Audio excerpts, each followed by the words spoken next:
Podcasts represent one of the fastest growing forms of media communication today. So what are they, and how different are they really from radio? Keep listening to learn more and how to get your copy of Podcasting Explained.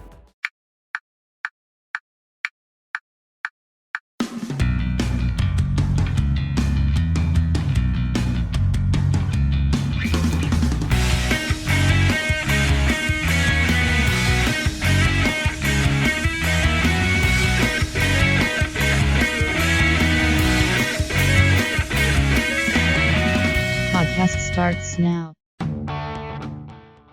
The podcast was described by Steve Jobs in 2005 as the next generation of radio. Today, many podcasts sound like radio programs. So what's the difference? And why are podcasts gradually chipping away at the radio listening audience?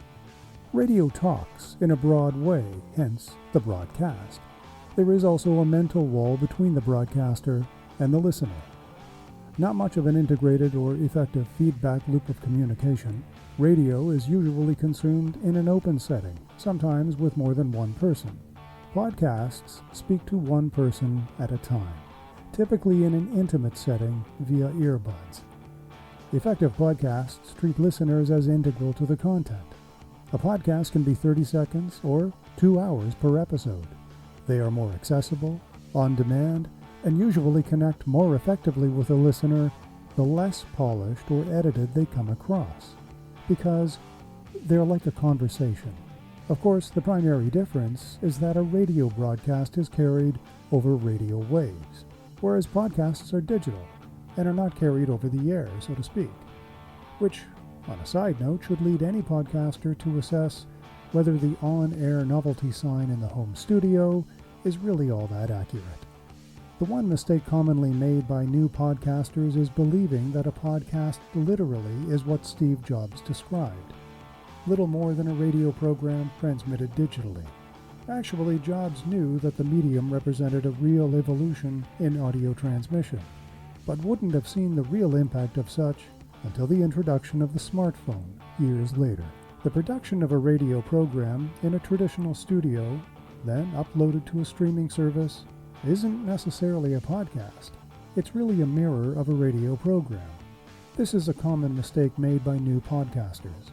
While it is a conceptual difference, it also implies significantly different approaches in practice. When starting a new podcast, there are many lessons you can learn from your experience as a listener of radio. The similarities between the two media are numerous, right down to most of the audio technologies used for recording, or the applications used for optimal studio sound. However, the cautionary note is that there are more differences than similarities between the two media. Because someone is a stellar house painter, doesn't mean that same person can necessarily transfer his skills and talent to the canvas on an easel. You can learn a whole lot more in my newest book, Podcasting Explained, available through henleypoint.ca, or follow the Amazon Marketplace link in the show notes for this episode. Visit stephenchristiansen.ca for more episodes. This podcast is available on all streaming platforms and podcast apps, including Anchor, Spotify, TuneIn, Apple Podcasts, and Google Podcasts. I'm Stephen Christensen. Thanks for listening.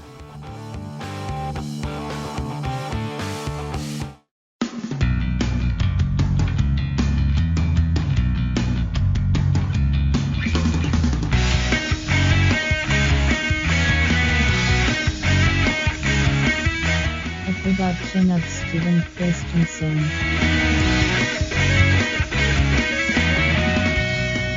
Podcast complete.